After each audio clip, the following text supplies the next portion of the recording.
Buti napatawag ka. Sakto, kakauwi ko lang galing trabaho. Tol, gusto lang sana kitang kamustahin. Kamusta nga pala unang araw mo sa trabaho? Ito, kuya, nakakapagod.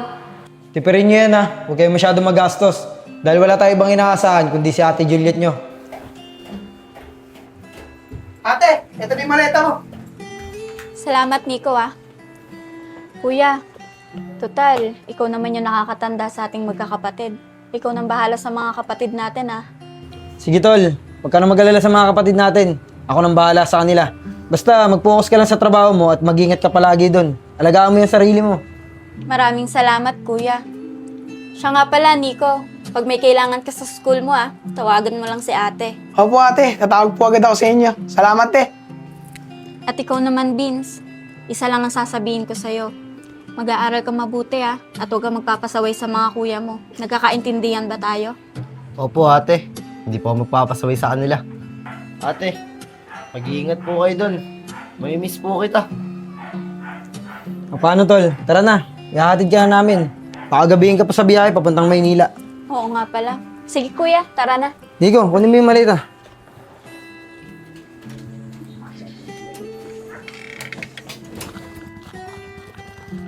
O tol, ito na pala yung tricycle eh.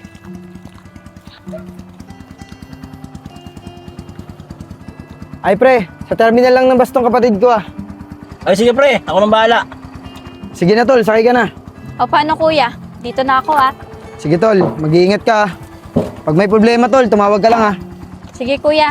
Sige, Mag-iingat ingat. din kayo.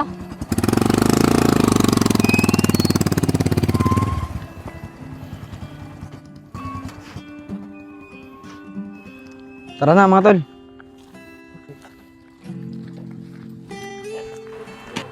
Oh, hello, kuya. Buti napatawag ka. Sakto, kakauwi ko lang galing trabaho. Tol, gusto lang sana kitang kamustahin. Kamusta nga pala unang araw mo sa trabaho? Ito, kuya, nakakapagod. Tsaka, di naman may iwasan sa trabaho yung may masungit kang amo. Okay lang yan tol. Malay mo naman sa una lang yan. Kapag ka tumagal ka dyan, baka maging okay na rin kayo nakatrabaho mo tsaka ng amo mo. Sana nga, kuya. Siya nga pala, kuya. Dumating na ba yung bill ng kuryente natin dyan? Oo tol, dumating na. Kahapon pa. Kuya, pwede bang gawan mo muna ng paraan yung pambayad natin? Wala pa kasi akong sahod eh. Pero hayaan mo, pag nakuha ko na yung unang sahod ko dito, ipapadala ko kaagad sa'yo. Tsaka ikaw na rin bahala magbigay ng budget ng mga kapatid natin. Ganun ba? O sige tol, gagawa ko na muna ng paraan. Pero sana siguraduhin mo yung pambayad natin ha. Kasi panghihiram ko lang din muna itong pera. Oo, kuya. Sigurado naman tong sahod ko eh. O paano, kuya? Matutulog na muna ako ha. Napagod kasi ako sa trabaho eh. Siya nga pala, kamusta mo na lang din ako sa mga kapatid natin ha. O sige tol, ikakamusta kita. Sige na, magpahinga ka na tol. Sige, kuya.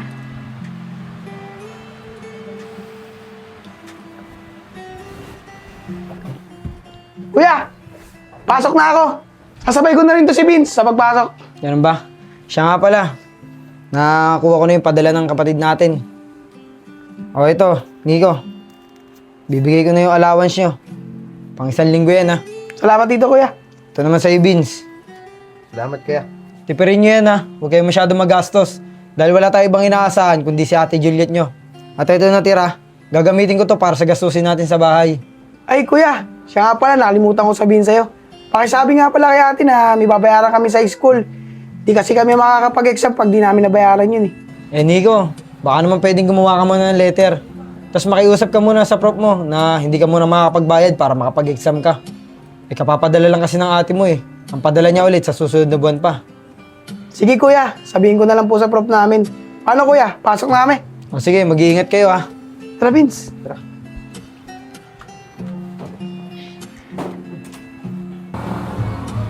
Nico, nakakatamad na bumalik sa school. Huwag na kaya natin balikan yung isang subject natin. Ano ka ba naman Isko? Isang subject na nga lang eh. Tatama rin ka pa. Baka mamaya niyan, diyan pa tayo bumagsak. Ano ka ba Nico? Isang subject lang naman yung hindi natin papasukan eh. Kung bumagsak man tayo doon, pwede naman natin balikan yung susunod eh. Ganun ba yun Isko? O sige Isko, basta pag bumagsak tayo ha, walang iwanan. Para naman may kasama ako sa pagpasok sa subject na yun. Paano? Saan punta natin? Saan pa? E di sa bahay ng classmate natin. Magiinom tayo doon. Tara, maraming chicks doon. O sige, basta, maaga tayo uuwi Parang di ako marata ni kuya. Oo, Nico, tara na. Tara. Salamat po. Ayos na. Nakabayad na ako ng kuryente. Kaso, 3,000 na lang ito natira. Paano ko kaya ito pagkakasyahin sa loob ng isang buwan sa panggastos namin sa bahay? Bahala na. Gagawa na lang ako ng paraan. Hindi pwedeng kay Juliet na lang kami aasa. Vince, malapit na kuha na ng card natin Ano kaya magiging resulta ng grades natin? Hindi ko alam, Chong. Oh Vince, bakit di mo alam? Di ka ba sigurado na papasa ka sa grades mo? Eh, Chong. Ang hirap kasi ng exam natin nung nakaraan At sa isa ulo. Katulad ngayon, wala na si ate. Wala na akong katulong gumawa ng assignment ko gabi-gabi. Ano ka ba Vince? Kailangan talaga ng ate mo na magtrabaho. Para sa inyo din naman yun Saka Vince, ikaw yung nag-aaral, kaya dapat ikaw yung gumawa nun. Eh, Chong. Nahihirapan talaga ako Vince, kaya mo yan. Sinasabi mo lang na hindi mo kaya. Chong, tara na. Uwi na tayo. Napagod na ako kanina pa Sige, tara na. Kuya, dito na po ako. O Vince, Chong pala. bakit mag-isa ka lang? Nasaan kuya mo? Eh, kuya. Gusto ko na po kasing umuwi. Kung aantayin ko pa po si Kuya Nico, baka mamaya pa po yun. Kaya nauna na po ako. Ganun ba? O sige, magpalit ka ng damit, tas kumain ka na dyan. May niluto na ako. Sige po, kuya. Salamat po.